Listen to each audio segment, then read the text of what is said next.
بسم الله الرحمن الرحيم. الحمد لله الذي أحاط بكل شيء علمه وجعل لكل أمة منسكا وعجلا مسمى. نحمده سبحانه ونشكره ونتوب إليه ونستغفره ونشهد أن لا إله إلا الله وحده لا شريك له الحكيم الخلاق، ونشهد أن محمدا عبد الله ورسوله.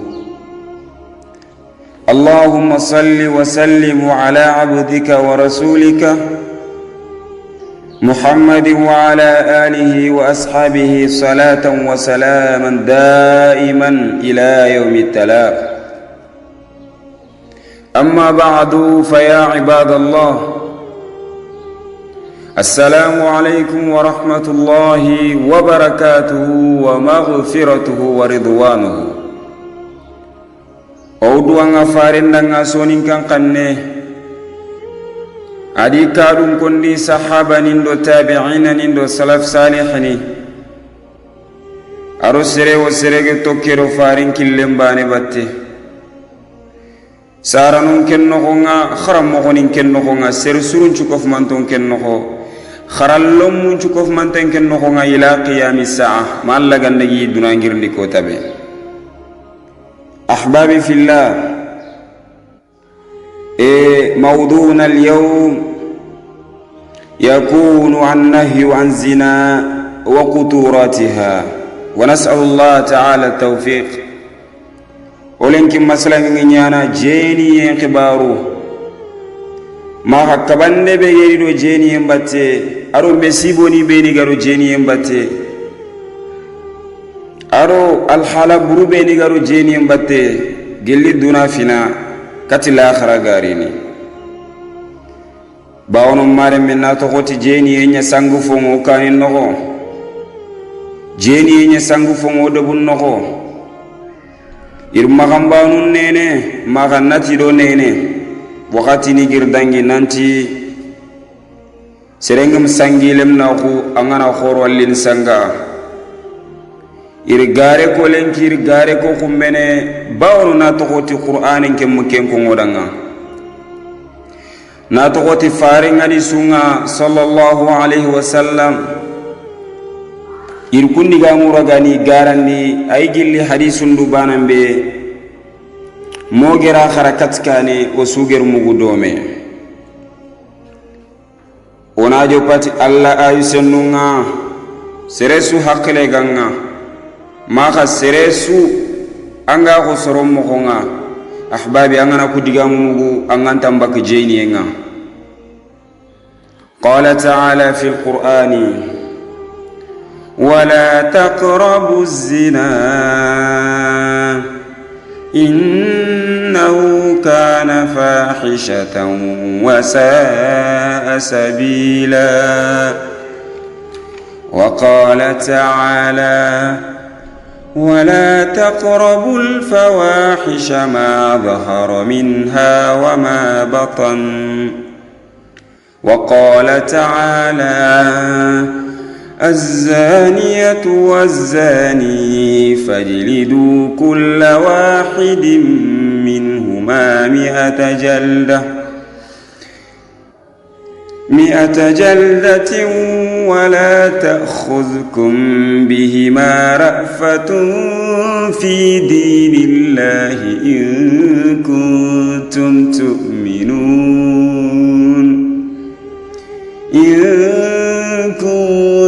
تؤمنون بالله واليوم الآخر. وليشهد عذابهما طائفة من المؤمنين. الزاني لا ينكح إلا الزانية أو مشركة وحرم ذلك على المؤمنين. وقال تعالى والذين لا يدعون مع الله إلها آخر ولا يقتلون النفس التي حرم الله إلا بالحق ولا يزنون ومن يفعل ذلك يلقى أثاما يضاعف له العذاب يوم القيامة ويخلد فيه مهانا إلا من تاب وآمن وعمل عملا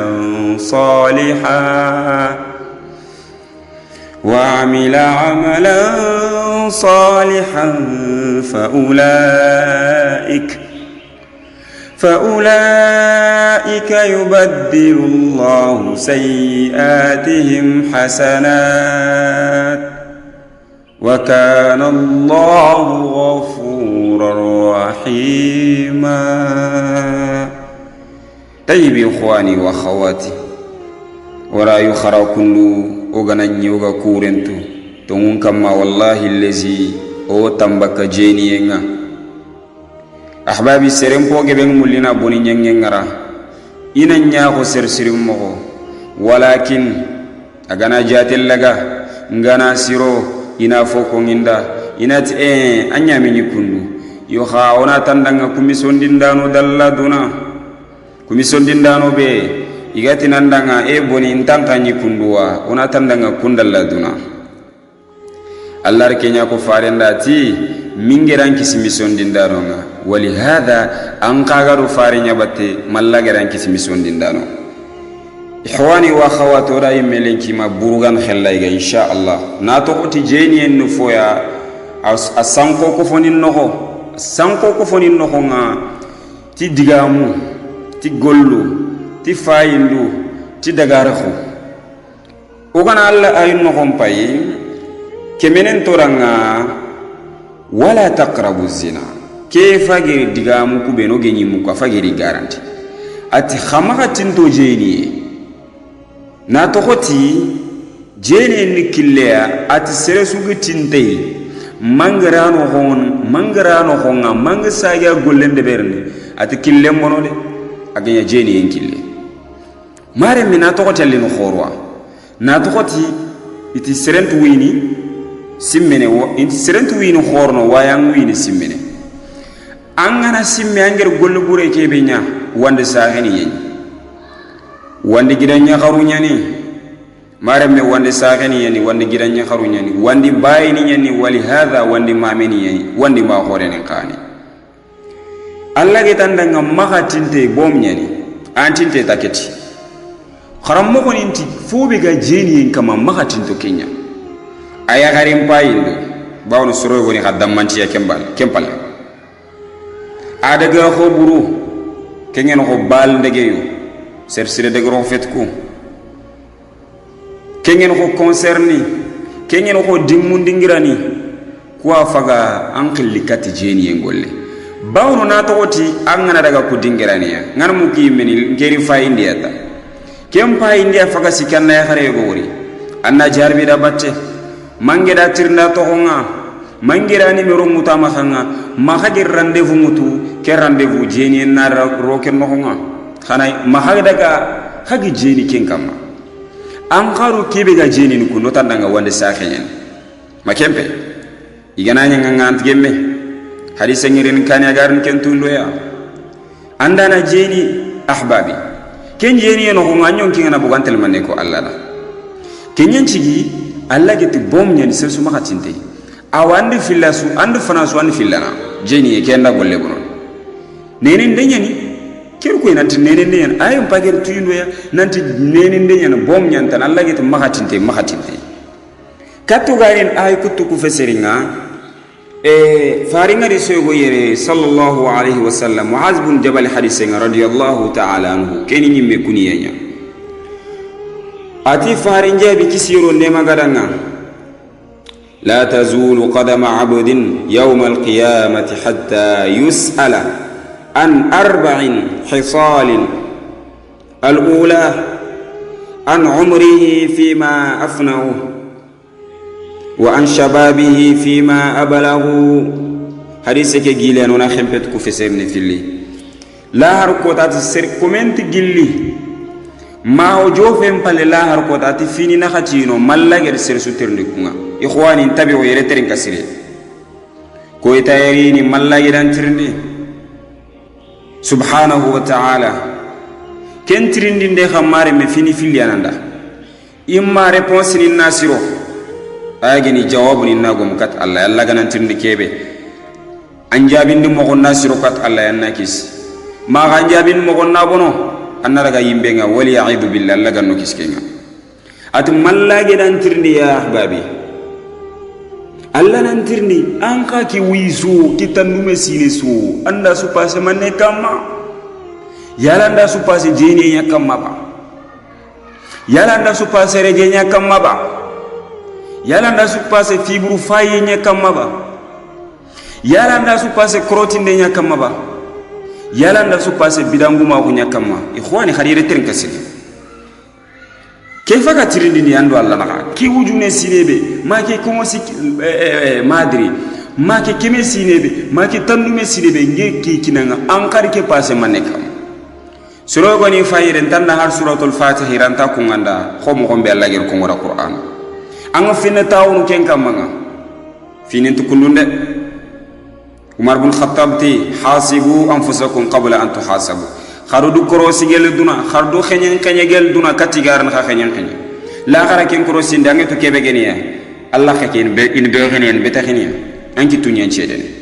وتشهد ارجلهم بما كانوا يكسبون كين كو دان تاني غنا سيرين ماني كونو الله ادا كونسيرن دي الله دي كيتن كاري خارين كيتن دي الله يا خاري كي فاين دي يبابي اخواني امرو خباري با الله خباري ناتخوتي yille entaharini nanti ndugun nangiri lahara nalli duna nalli fi sirun tallande beri ken tagaya go bonam maka gollum bonam maka fi fillandin manne wa an shababihi fima ablaghu amma khambana ko ke ampon nan kaya ko ke ganne ke mayigo ke Allah wantrindine yalanda su passé musique trinke nyaba yalanda su passé rege nyaba yalanda su passé khana rege nyaba mare mi keru ko nanti digamu beno gi mu kunene ndunyani Allah ganantir nankem pon nan kay fala budana ko tonto metronga na to ko ti fon nan kay undi wakatiya Allah hajunga ngakenga khati shaytan iblis la'anahu Allah aga hajunga mahambana ko wakatiya Allah yambeti mulaburu shaytani khayangul angol yankite mulaburu angana ya bonondi ndenya kenyan chigi ono kilun to khaymo mo fonnan kay ko bonondi batran khibare fonnan kay ko nyani angana wurdo fofa batangra kitta fonnan kay ko nyani angana yehi ancha hantengeni fonnan kay ko nyani anchu funchu timmanto ngina ngara yalla batta subhanahu wa ta'ala anki ngana kem fonnan kay ko raga andu bonondi jeni andu bonondi yakari mpayde mari mamanduro khibare ba kenyan chigi Allah wantir nan fonnan kay ko hangir pasi kebe yala ndam punnan kay ko sum passé ntu passé poids tenya ba bawono selsu ga poids mutanam motu aro fini filal dobe du ko intahu ma ga yagare khibare faren ken katuna du ko intahu ngara hara fola manne fil kapé bawono poids te wotandangan fini filakinna yagare khibare ma ga fil kapé te manne kara du ko intahu ngen ka faren ti sahaba ni ndanga ngaka na khara fofu ken du ko intahu nya ashirkul asghar fil kapemporo ko do ko enta ko nyen sere daga kisi kele ngan kontene abani filwani école lim pay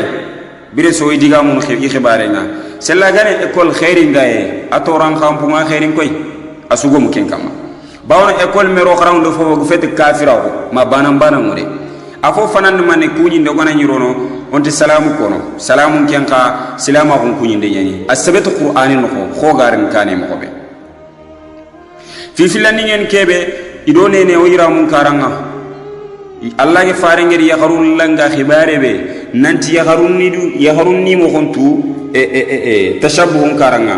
ido yigunga banono idi ya harun nene ya harenju sage baron ni ya harenju sage pantoloron ni keru ko nanti école mesibonga a khore kharo EPS nim pay kenta ndo akhinga masalan Allah ganna baraji khairi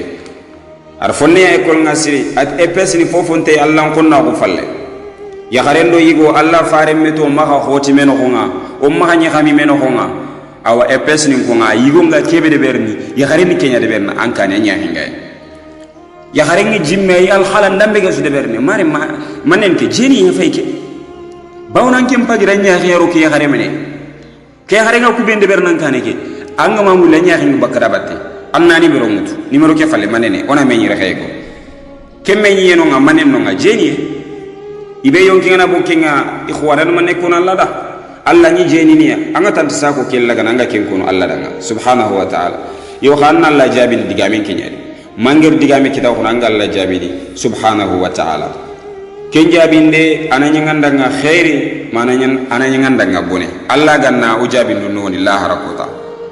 bawno farin jabi sallallahu alaihi wasallam olla to jeni nga lew alla har kenya ko qur'an no kenu ko nanti ikhwani mahambane ke magayahan ne ke fonnan kay ke nene ne ambe ga finoro fonnan kay ko amma ko tamponnan kay ko mononinde ambe ga 14 ans ci finan nyara mambe ga 15 ans ci finan nyara bawno dago do bongalenki anna ya xannu ni ya xanna lum iga 14 ans 15 ans idirom paga sikki sangantal lum rakhiran ta kono shaytani anta dangi Allah ti serebe gana jini nan kutu keme jani kitom ko mugo ayuma tay bolli kat ay filandi keme ngel kebe ko atan nan magatin to gollo bure afu bangante nda fu mukunte afu bangante ne mane oy men daga simme gollo bure ngel fofu afu bangante Allah tan nan magatin te se femera fu mukunte ikhwani suratul an'am no ay sikandi suratul nur no kemenen toranga jena na yigo ma jena na ya khare oni kotu keme jare kenne sorobe ni gimi khere yo kube ni gi ko kunna ko nan kara ko ay ngarna ko yam kobe atoni kotu keme jane atu maka yinni nan to ho ni nyeni nanti ngira nya kharenyan atum maka yinniya alla dina kino nani alla konkot alla yinne subhanallah alla ma hon kutoni yinne siran khotan alla yinne alla ti ke yinne nyandi butten chama makempe alla ti ke yinne nyandi butten chama wallahi donc allah subhanahu wa ta'ala kebe ge tanda yinne nyani butten chama ayan tona ku kotu keme gani anken tona yinne mari mandalla khairu fo khore de andi fi khore ran kanunde allah ke nyankanin khummene sereno mu jeni ni ya khare kenati al hamadiyya gankenyani ya khare ke jene subhanallah ona mu'min ya khare mpai aga jene ari kata fari atalla fari nanga jene faren taranga sallallahu alaihi wasallam daga mangana sari angana jidi andore mekenari aga daga aga jidaro remmelli farent daga malemine kangana fata shuf anke yinne wori aga daga aga remme ke fata farent taranalli aro remme ke giri farent remme ke utarkin sahabani nubanambe ridwanullahi alaihim farenge remme ke kin sahabani nubanambe kuru ina khorondi awatiro ya khare kenan daga dingira fulani kummen chogede ya kharelle idi gididu ngara maga fatini awre gil gulani mutu yisedde ya khare ke maga kala aga kara faren challe faren ki yakhre fagal labe akundu afagru al janna doki al halabat naam am kono kallenga akono khumbene ay kamanga telli iguma khumbene doki jeni be gedde be khoro ya harun ko ay fagal janna leki o ku keme fango khabila ni no yekhin to jeni idirom raqiran ta kono on dangini me ma hakundwa kayfa oga al falahun kitoga khairin kita uduna no on khairin kita kammo Allah butunte ngo kan on khairin kiti kam mo ikhwani Allah to ma khayni ke dina keno ko gela gana wutto ngoni tilaha gela gana in kuntum tu'minuna billahi wal yawmil akhir gela ka ko to ngoni Allah yaro la akhira kota Allah faru khaire mu'minni ya rabbi ngano kef mu'minni ken ci gono kil to ko jeni en khibare ad gela gana wutto ngoni ti ke Allah ro la akhira kota nga bawno Allah ya foni duna do l'akhira an kaytu nan tan kala kaya ato kana ni kerni shuf tuwano be ni sedi kam manan tu kuya garun nan kawanan karatu tuwano kudanga maka nya ka falle de ka galli barake atuwano nan li barake tuwano nan cede barake makempe kesan tanayno nga ya garengi fey ya gare kenati al makhzumiyan banu makhzumi khabilan cirenyen quraish gan kenyen ya gare ke fey bawnu kafir ni kan nagace kin hati iti usama dan daga farin kanjo radiyallahu ta'ala anhu usama daga ko farin dan nanti ay wayri khay ke golle nanti ya gare ke be fey kun nan nyampa makanga iti farin ga taxul ma ya nan dum khaytu manin kenya a konuwa igana sorolli mumbutu Allah haqqen to khono Allah ken kan to farin danga he yajilu huwa aqrabu litaqwa tolongo yinya ci dondin Allah ya shuf orke wori farinti wallahi ki ganya fatima ya la qata'atu yadaha ki ganya fatima irin mi fatima gampe ina kiten kutwa maka ibrahim madri ati irin mi nya gampe ina kiten kutwa hakuntina kinyawra ina lalli mun kyawre ina hakulli mutu subhanallah usama ni misi ayille artunanti farenti sereli mu deberni makam kon mane ko farenda anga yagarin cire amulla anga makka na bun kompe nchabini nyamuloni kinanga anga khirsa ko nyamuloni kinanga manke dina wala tu wallahi hagana ki tu fulle linkiti awren kiyeke na khaso ke kharin kite ndike dina wala malla gandi mutu ko tabe shuf kempare lini anan kimpe ana to khonunga te bawon wi ganan kiten ku tatige man kabila ko ko ganyan mo soni kara bawon antige me ko fontona wara wallahi khoro ki gana jofi Allah oytu Allah kinya ko Allah ti mu'mini go abadan aga yahni jena na yagare maha ati jena na aybumma aga na nyahini anti yahni yagarin cire ayahni me yagarin jena na maha filika pana yagare khatu manen kenya bawnu aro jeri yake khorwa madaga yahni amawara kenchigi ken toro kharam mo nga tawna ati sere su yake ko tanga igeta ke yagare jena na nyani ageti yagare ke utu ken kamanga na to koti yagare kem tubi am jeni ngara kamanti utu ken kam yimulla ken kamanga akaman kan jena na ya kella bante ya fiyana ni suturin da ne sun manni sun fiyano nya kenyan cigi Allah ti jena na yigo ngana nyexeni anti yagare su yexeni gi feti me jena na yagare maga fili kapana Allah get fili kapana ananya sunin kenyi Allah fili kapana an kene ati jena na yagare nka agan na nyexeni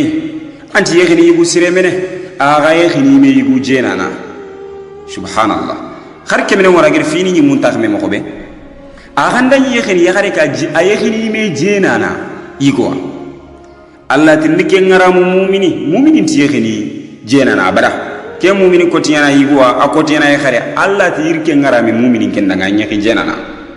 ya rabbi Allah ganno ke fu mu'mini Allah ganno ke fere ay filandi agam lina mu'mini ku tallam ma hon ku to danga ati kum mu'mini banan wani inti fillo kapike Allah ya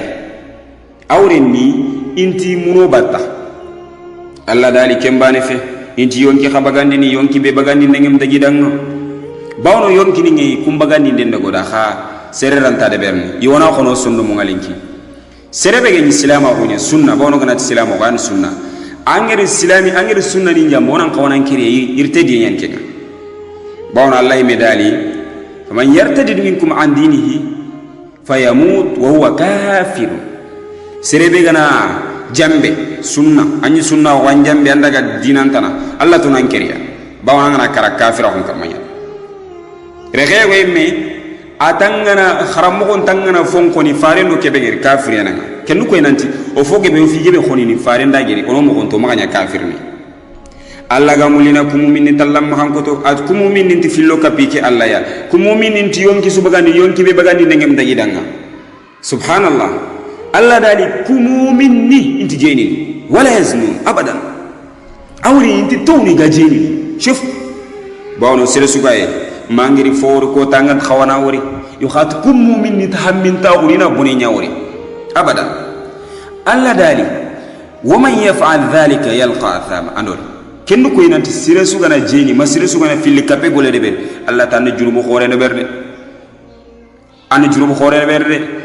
nan to ko kenju nu no gambar tubin Allah dalini dampinan danga lahar kotanga inallo ndi imbel no wan du man tinga imbel no khon Allah khon tinga imbel no ken kama Allah dali khagantati surombe ni gana tubi awre ni surombe ni igutongon ndi Allah igini misi jeni yempalle igini misi nantinyi jeni yengole ne berni igini misi nantinyi filika pengole ne berni Allah dali kungana tubi igi ile golli sir laga ni gedeberi Allah dali mi gedi golli sur laga igedi gollu buru laga ni farahu ni nya idenga golli siru ke mu ke tampille sini banginya kama jeni marme tubi Allah dali fa ulaika yubaddilu Allah sayiatihim hasanat bawnu wa kana Allah ghafurur rahima iki Allah ne ghafirana iki Allah ne yinana shuf anke promotion khore we awambe ga jeni anki tenkon ko bakke lew nene ndiga me nyani jefe nanke nyarambe ga jeni nga jeni en to kononde mareme hadisi go yere siranne fare sallallahu alaihi wasallam ko taygo agi aro muhajirin ninga masala nga yegen forogano bawno muhajirin ni sorombe ni gedi mani to fil kape sorombe ni gedi fabni to fil kape sorombe ni gedi ima khore ni bayni to fil kape imi to kundu ngari itidanga to mulli wana fil kape ngara itinti walla amma gana tinti fil kape ngalla anda ma bireme kamar yo haqqenga kama ke banna ken gine kunchoro muhajir ni ya fay ko Allah ri to ko qur'anin no ngata agebe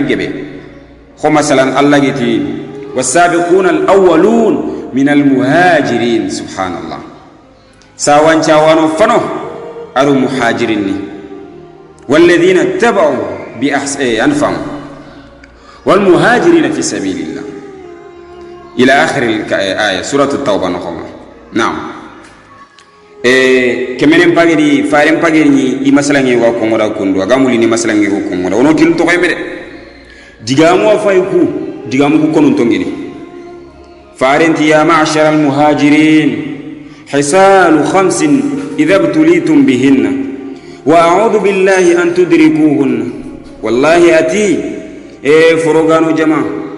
fini kreginonga gelli alla gana khajar bitukunga yo khayike fare tange murnu alla ya ma khajar bitukunga ma khay tange mur alla ya khamma kharegi kunga kun manne فارن جابي صلى الله عليه وسلم لم تظهر الفاحشة في قوم قد حتى يعلنوا بها إلا فشى فيهم الطاعون وفقطور النخو فارن تجيني مقبو كفوسنو ما جيني انتنيانا كفوسنو كفوك جيني ينغاي راخي گرانتا كبانا كتة گرانتا كبانا إدا غامياتا لمن انت خرسنتي أتو والله masurong sage wosuntu kenga serena raga jeri khumbe uron no nga ile ngana kirana daga ko antari yago ko makambano ko ganya ngana nyan mo aru serena lakuta am sahamu alla ya mukuno alla ya ana illati leke masala alla dali ma farinya bi mallagir watiri tu watike bi ganta girraket ona watum pailen watum raga na al hala bureke su kubeni ganjar na me migitan nga ko ndom ke wateme walla fofo fe dal lankutenya hokke menengeti waka ayyin min qaryatin عتت عن أمر ربها ورسله فحاسبناها حسابا شديدا وعذبناها عذابا نكرا الله دالي دبون نغبا فارين خبارين غيري يكي الله خبارين غيري وقف فسخ يكي الله خبارين دي فارين خبارونغا الله دالي شوف لا هركوتا ميغير كون كروسي ندم بو خط ميغيري يانغان كاتي بي خونين تنغيني باونو فارين جابي صلى الله عليه وسلم من نوقش الحساب غزب serebe khenyan ngana goban kamma krosin ngana goban kamma Allah farenta nyangan kateni yakota bi kulli sarah